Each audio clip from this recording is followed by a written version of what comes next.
రాజ్యసభ మిగిలింది కాబట్టి అది కూడా అడిగారేమో, నిదానంగా ఏమన్నా కేంద్రంలోకి వెళ్తారేమో వీళ్ళు అనుకున్నా నేను. కేంద్ర సీట్లు ఏమన్నా అంటే కేంద్ర మంత్రి దాంట్లో అడుగుతారేమో మంత్రివర్గంలో భవిష్యత్తులో అనుకున్నా నేను.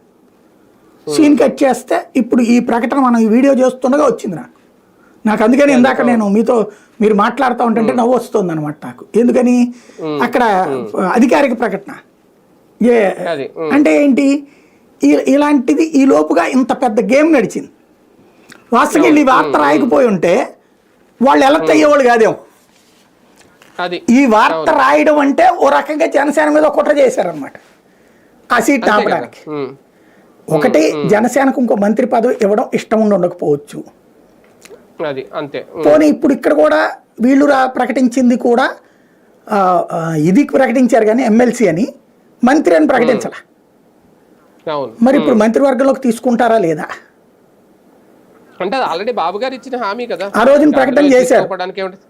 మరి ఇప్పుడు దానికి అనుగుణంగా విరుద్ధంగా రాశారు కదా వీళ్ళిద్దరు, అసలు ఇదే వద్దని మండలి.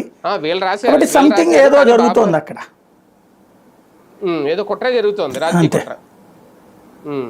కానీ రేపొద్దున ఆ సిచ్యువేషన్ వస్తే ఓకే, ఇప్పుడు అధికారికంగా కన్ఫర్మ్ అయిపోయింది కాబట్టి ఇప్పుడు దాని గురించి మనం పెద్దగా చర్చించలేము. కానీ వాట్ నెక్స్ట్ అనేది నిజంగా మంత్రి పదవి విషయంలో ఏమన్నా వెనకడుగు వేస్తే జన సైనికుల నుంచి ఒక తిరుగుబాటు వస్తుందా, ఆ పరిస్థితి తీసుకొస్తారా బాబు గారు? ఇప్పుడు తప్పనిసరి చేశారు. ఇప్పుడు ఎమ్మెల్సీ లేదు, ఆయన కార్పొరేషన్ ఒకళ్ళు, ఎంపీ ఒకళ్ళు క్రియేట్ చేస్తే